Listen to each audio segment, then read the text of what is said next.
বিএনপির ভারপ্রাপ্ত চেয়ারম্যান জনাব তারেক রহমান, আপনাকে আমাদের অনুষ্ঠানে স্বাগত জানাই। আপনি আমাদের শুভেচ্ছা এবং কৃতজ্ঞতা জানবেন। ডক্টর মোহাম্মদ ইউনূস, আপনাকে আমাদের অনুষ্ঠানে স্বাগত জানাই। আসলে রাষ্ট্রের সর্বোচ্চ ক্ষমতায় বা রাজনীতির জায়গায়, দেশ পরিচালনায়, সেগুলিতে আপনি আসলে আসতে চেয়েছিলেন কিনা, চান কিনা, বা ওই জায়গা থেকে? যদি চাইতাম খালেদ, যদি চাইতাম, তখন যখন মিলিটারি আমার বাসায় এসে বসে রইল সারা রাত আমাকে রাজি করানোর জন্য, আমি তো লুফে নিতাম। রাজি করানোর জন্য বসে থাকতে হবে কেন? আমি যদি ক্ষমতাই চাইতাম, বলে আর চলেন চলেন, কি করতে, কি কোন জামাটা পড়তে হবে দেখিয়ে দেন, এখনই যাচ্ছি। আমি তো সেটা করিনি। তাদের সঙ্গে তর্ক করেছি, সারা রাত ধরে তর্ক করেছে যে না ভাই, আমাকে দিয়েন না, আমি এই কাজের উপযুক্ত না, আপনারা অন্য লক্ষ্য যান। তারা আমার উপরে মন ঠিক করে ফেলেছে, আমাকে নিতে হবে। আমি বারে বারে বলতেছি তাদেরকে, তারা নিরাশ হয়ে ফিরে গেল, বললো যে সকালবেলায় আবার আসবো, সকালবেলায় আসলে তখন আপনি আমাদেরকে বলেন যে রাজি আছেন। আমি বললাম যে না, সকালবেলা আসলে একই কথা পাবেন, কারণ আমি তো এটা এমন কিছু না যে মনের মধ্যে সন্দেহ রেখে, দ্বন্দ্ব রেখে আপনাদেরকে বলছি, অত্যন্ত পরিষ্কার ভাবে আপনাদের কাছে বলছি। ঠিক আছে, তা না হলে তো আমি সঙ্গে সঙ্গে রাজি হয়ে যেতাম। কে ছাড়ে যাও আপনাকে? দেশের পুরো সরকারের প্রধান হবার জন্য আহ্বান জানাচ্ছে বাংলাদেশে এরকম কয়জন মানুষ আছে বলবো যে না, আমি এই দায়িত্ব গ্রহণ করব না? আমি তো করলাম সেটা। এখন আমার নামে বলা হচ্ছে 10 বছর চেয়ে। আমি বছর নিয়ে তো প্রশ্নই উঠে না।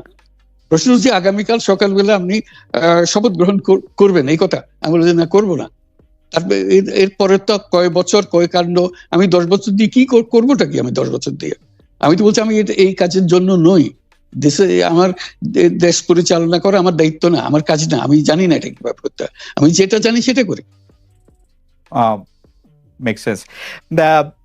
আপনার মেয়ে মনিকা ইউনূস সম্প্রতি একটি সাক্ষাৎকার দিয়েছেন সিএনএন-এ। সেখানে আমি তাকে একটু যদি অনুবাদ করি তাহলে সেরকম পড়তে পারবো, যে আমি তাকে উদ্ধৃত করছি যে কোনো এক সময় প্রধানমন্ত্রী শেখ হাসিনা ও ডক্টর ইউনূস একসঙ্গে কাজ করেছেন। আমি আশা করি সেই সময়টা আবার ফিরে আসুক, শুধু গ্রামীণ কিংবা সংশ্লিষ্ট সব প্রতিষ্ঠানগুলোর ভালোর জন্যই নয়। যদি তারা আবারও একসঙ্গে কাজ করেন তাহলে সেটা চমৎকার হবে। এই মনিকা ইউনূসের এই আশা কি আপনারও মানে একই রকম আশা কিনা, যে প্রধানমন্ত্রী শেখ হাসিনা এবং ডক্টর ইউনূস একসঙ্গে কাজ করলে আরো কিছু চমৎকার কাজ হবে, বা এটা আপনি আশা করছেন এরকম কি? এটা কি এখন আমার জন্য করা যাচ্ছে না যে আমি নারাজ, যে করতে চাই না?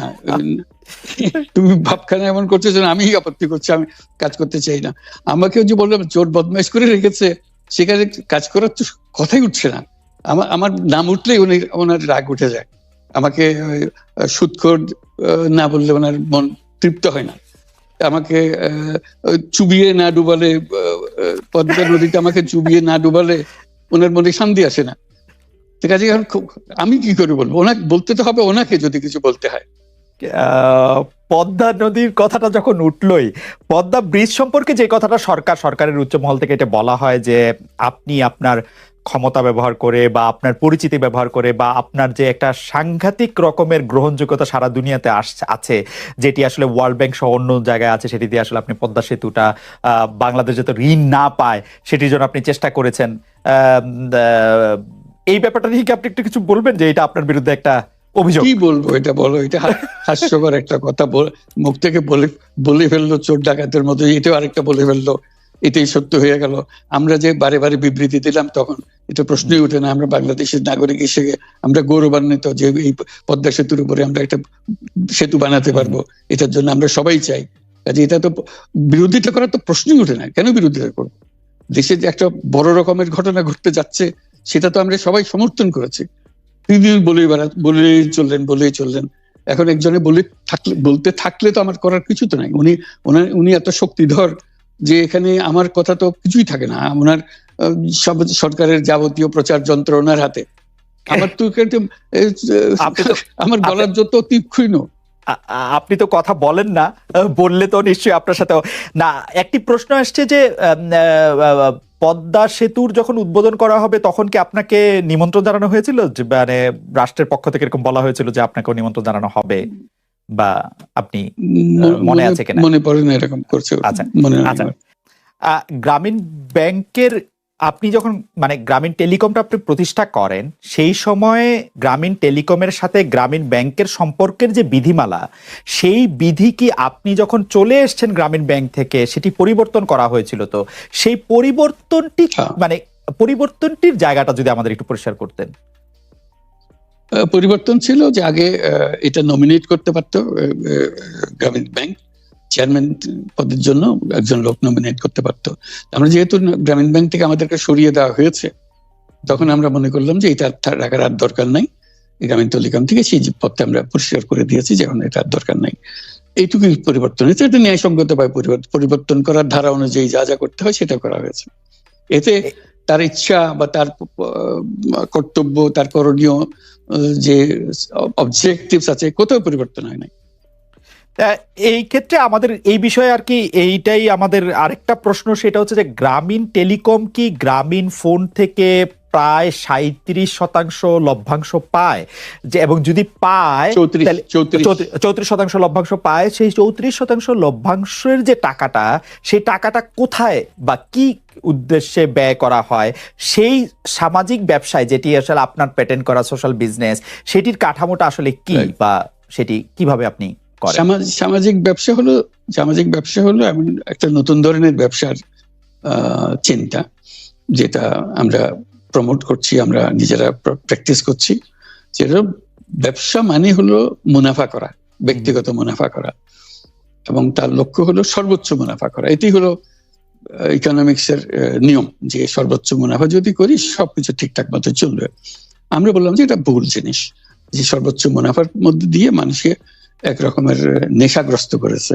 এই মুনাফার নেশার মধ্যে তাকে ঢুকিয়ে দেওয়া হয়েছে। এই মানুষকে এই মুনাফার নেশাগ্রস্ত মানুষ হিসেবে এটা আমরা কল্পনা করতে পারি না। আমরা বলছি যে এটা মুনাফা সে করবে, সর্বোচ্চ মুনাফা করবে, কিন্তু অন্য ধরনেরও ব্যবসা আছে। ব্যবসা এখন শুধু এক প্রকারের ব্যবসা আছে, যে ব্যবসাতে শুধু মুনাফা সর্বোচ্চ করেন, এটাই হলো নির্দিষ্ট নিয়ম। আমরা বলছি আরেক রকমের ব্যবসা, যেটা হলো মানুষের সমস্যার সমাধান করা, মুনাফার জন্য কোনো রকমের ইচ্ছা তার না থাকা, মুনাফা বিহীন ভাবে, কোনো মুনাফা, ব্যক্তিগত মুনাফা না নিয়ে শুধু সমস্যার সমাধানের জন্য ব্যবসা করা, এটাকে আমরা বলছি সামাজিক ব্যবসা। আপনি যদি ওই জায়গা থেকে শুরু করেন যে আসলে প্রথম এই যে হামলা, কারো উপরে একদম বিচার করে ফেলা, চল দেখা আসি, এইটার মধ্যে এটা শেষ করে দেই, এগুলো আপনারা শুরু করছিলেন আসলে, বা আপনাদের কাছাকাছি জায়গা থেকে শুরু হয়েছিল, আপনাদের সমর্থন ছিল।